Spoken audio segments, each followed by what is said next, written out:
Imo Week, le podcast. Édition spéciale CIMI 2022, le 6, 7 et 8 décembre au Palais des Congrès. Bonjour Emmanuel Baboulin. Alors j'avais une première question, c'est un thème qui a été longuement évoqué durant cette conférence de presse et qui est actuellement sur toutes les lèvres, à savoir la dimension expérientielle du télétravail. Comment vous définiriez exactement ce concept ?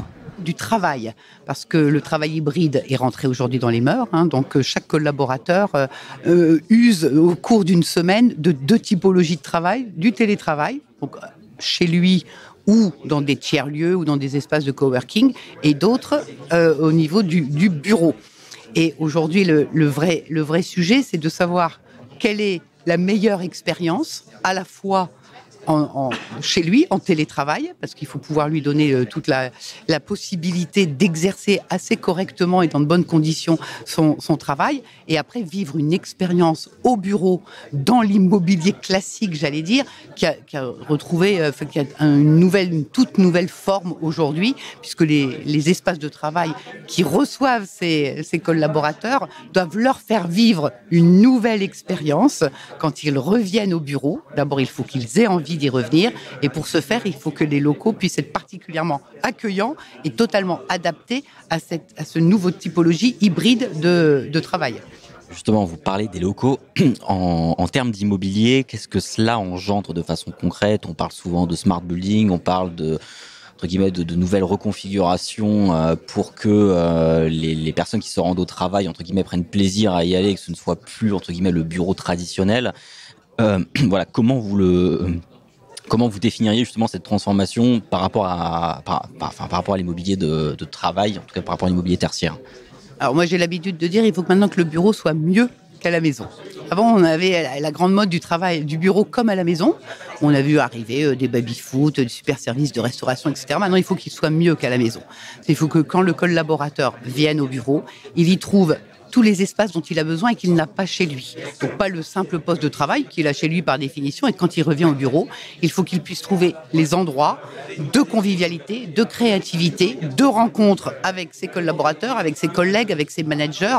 Donc il est aujourd'hui une remise profonde en question des aménagements intérieurs des bureaux. Donc il faut que les espaces soient flexibles, soient excessivement accueillants, avec une très grande qualité environnementale, qualité de l'air, qualité de la lumière. Voilà, donc il faut vraiment, et puis hautement technologique. Il faut que ce travail et les visios, il faut que tout ça fonctionne parfaitement bien.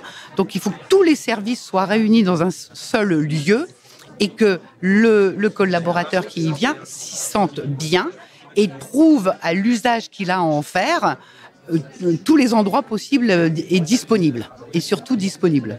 Le fameux levier de performance que vous avez évoqué tout à l'heure. C'est le levier de performance des entreprises, parce qu'il y a rien de pire que si le collaborateur qui revient les fameux 2 jours où il n'est pas en télétravail et qu'il ne trouve pas de place et qu'il ne trouve pas les endroits pour faire ses réunions et qu'il ne trouve pas les endroits où il a envie de trouver des services, où l'informatique ne marche pas, etc. C'est dramatique. Et là, on aura réellement une perte de performance. Et donc, l'immobilier doit être au service de la performance de l'entreprise, encore plus qu'hier. J'avais une dernière question sur quelque chose qui est aussi très important, à savoir la localisation. On voit qu'il y a une redistribution qui est en train de se faire. On a souvent parlé récemment du quartier de la Défense avec... alors peut-être qu'il y a beaucoup de fantasmes par rapport à ça, mais en tout cas sur une certaine vacance. En tout cas, voilà, aujourd'hui, sur une localisation qui est en train de se redistribuer également, avec peut-être... des bureaux qui s'installent également en province pour faire face aux personnes qui s'installent également plus loin. Comment vous analysez ça justement en termes de nouvelles donnes par rapport à la localisation des différents espaces de travail ? Alors, je pense qu'il n'y a pas réellement de nouvelles donnes. Et je pense qu'il y a eu en effet quelques mouvements, mais qui sont à mon sens assez limités. Je pense qu'aujourd'hui, un immeuble de bureau aura une bonne localisation quand il est facilement accessible et surtout quand il se trouve dans un lieu de vie. C'est là où il faut que les quartiers où on développe du tertiaire amènent une grande mixité, parce que maintenant c'est vraiment un besoin et un désir que d'avoir une grande mixité. Et là aussi, aussi beaucoup de services. On sort d'un immeuble de bureau, on doit pouvoir y trouver des restaurants, des lieux pour faire du sport, pour se détendre, des cinémas, etc.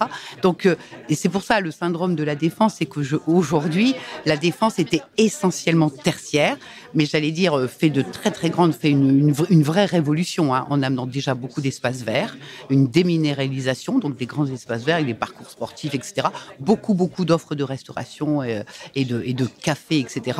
Et réfléchissent d'ores et déjà à amener de la mixité avec du co-living, des résidences hôtelières, de la résidence. Je pense que le vrai point de la localisation d'un immeuble bureau, c'est son accessibilité, c'est évident, parce que avec la mobilité douce, etc., on aura de moins en moins envie de prendre sa voiture individuelle pour aller à un lieu de travail. Donc forcément facilement accessible par un moyen de mobilité douce, et puis surtout dans un véritable quartier de vie. Imo Week, le podcast. Édition spéciale CIMI 2022, le 6, 7 et 8 décembre au Palais des Congrès.